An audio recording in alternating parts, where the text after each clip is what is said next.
What would you do with $1 million in the bank? Buy the car you've always dreamed of, or keep driving the same 15-year-old car sitting in your driveway right now?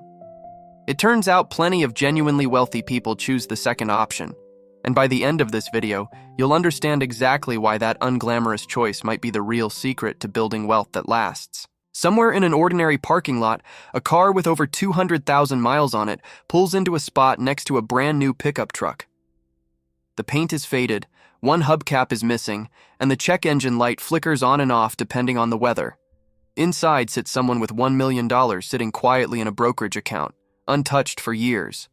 Nobody in that parking lot would guess it. There's no valet, no leather seats, no reason for a second glance. And that's exactly the part that confuses most people the first time they hear a story like this. Why would someone with that kind of money choose to drive something so unremarkable? The answer isn't about being cheap. It's about a completely different relationship with money, one built on math instead of image.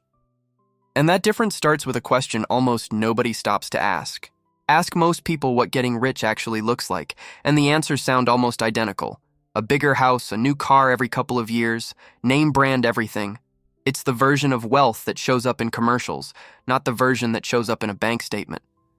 That assumption is exactly why so many people who look wealthy are one missed paycheck away from real trouble. A leased car, a maxed-out credit card, a mortgage stretched to the very edge of what the bank approved. From the outside, it looks like success. From the inside, it often looks like a stack of monthly payments held together by hope.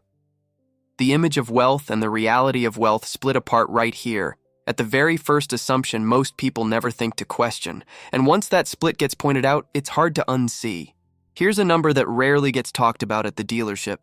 Trading in a car every few years doesn't just cost the difference in price, it costs payments, interest, and depreciation stacked on top of each other, year after year, for decades. Picture someone financing a new car every 4 years for 30 years straight. Each loan carries interest. Each new car loses a chunk of its value the moment it leaves the lot. None of that shows up on a monthly budget as one big number. It just quietly repeats, loan after loan, without ever fully stopping. Add it all up over a lifetime, and this one habit alone can drain hundreds of thousands of dollars that could have gone somewhere else entirely. That number sounds almost impossible until you actually see where that money could have ended up instead. Take that same money, the down payments, the interest, the trade-in losses, and imagine it going somewhere else entirely, into an investment account, left alone to grow instead of driving off a lot and losing value overnight. A car depreciates the moment it's driven home. An investment, over time, tends to move in the opposite direction. That single shift, redirecting money from a depreciating asset to an appreciating one, is the entire difference between decades of car payments and decades of actual wealth building. This isn't about never buying a car. It's about where the extra money goes once the basic need is already covered, and once that money lands somewhere that grows on its own, something starts happening in the background that most people never fully understand until they see the math laid out in front of them. Compound interest doesn't announce itself. There's no alert, no notification, nothing dramatic happening on any single day. It's just money earning a little more money, and then that new total earning a little more on top of itself quietly, year after year. Here's the part that surprises most people. A modest amount left untouched for 30 years can outgrow a much larger amount spent early and never invested at all. Time does more of the work than the original amount ever could. This is why the choice between a new car and a reliable used one isn't really about the car. It's about which path lets this force actually get to work. One path feeds it for decades, the other cuts it off before it ever really starts. And once you see that number side by side with the alternative, the decision gets a lot less complicated. Line up two people side by side. One drives off the lot in a brand new truck, $60,000, financed over 6 years with interest stacked on top. The other buys a reliable used car for $3,000, cash, no loan, no monthly payment hanging over their head. The difference isn't just the sticker price, it's everything that happens after. One person spends the next 6 years sending a chunk of their paycheck to a bank every month. The other takes that same chunk and lets it sit somewhere growing, untouched, doing something far more interesting than sitting in a parking lot depreciating. On paper, the truck looks like the win. In practice, the $3,000 car quietly builds more real financial ground than the truck ever will. And that gap only gets wider the longer both paths keep running. Here's the distinction most people never sit down and actually think through. Looking rich is about what other people see when you pull into a parking lot. Being rich is about what actually belongs to you, free and clear, with no bank attached to any of it. These two things sound like they should move together. In reality, they often move in completely opposite directions. The nicer the car, the truck, the watch, sometimes the less that person actually owns outright, because most of it is still being paid off, month by month, to somebody else. Real wealth doesn't need an audience to confirm it exists. It just sits there, quietly, in an account nobody else ever sees. And that quiet version of wealth comes with a very different set of habits than the version everyone assumes. Every purchase made specifically to impress someone else, the car, the watch, the vacation photos, comes with a hidden price tag that never shows up on the receipt. That price is the opportunity cost, the version of that same money sitting somewhere else, growing instead of being seen. A dollar spent trying to look wealthy is a dollar that stops working toward becoming wealthy. It's not that these purchases are wrong or forbidden, it's that each one pulls double duty as both an expense and a decision to slow down that other, quieter process happening in the background. Working more isn't the answer here either, and that's probably not what you wanted to hear. The answer is simpler and a little less flattering. Spend less on being seen, and more of that money finally gets a chance to actually grow. There's a certain kind of person who could afford almost anything and still shows up looking completely unremarkable. Not because they can't afford more, but because the need to prove something to strangers simply isn't there anymore. Think about someone standing in a grocery store checkout line, wearing a plain t-shirt, driving a car nobody would look at twice, quietly holding more in savings than most of the people around them combined. No part of that scene is designed to be noticed, because nothing about their financial security depends on being noticed. Real financial freedom removes a pressure most people carry without even realizing it. The pressure to prove something to people who will forget the interaction within minutes anyway.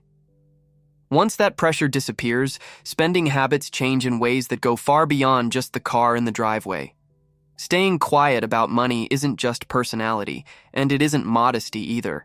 For a lot of financially secure people, it's a strategy, whether they'd describe it that way or not. Someone who never mentions their savings account rarely feels pressure to keep up with anyone else's spending.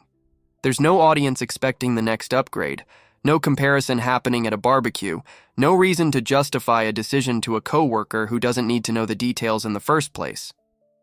That absence of pressure removes a whole category of spending that has nothing to do with actual needs. Fewer expenses driven by comparison means more money left completely undisturbed, free to keep growing in the background.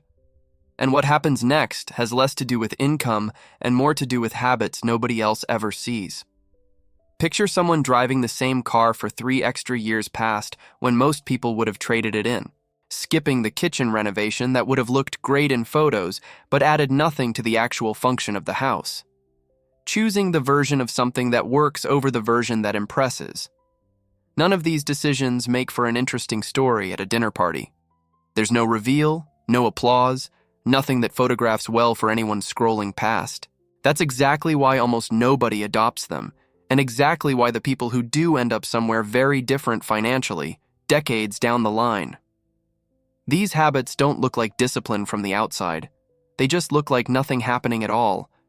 But underneath that nothing, something is quietly building at a pace most people never bother to measure. While that car keeps racking up miles and that kitchen stays exactly as it is, something else is happening in a completely different place, an account most people will never see or hear about.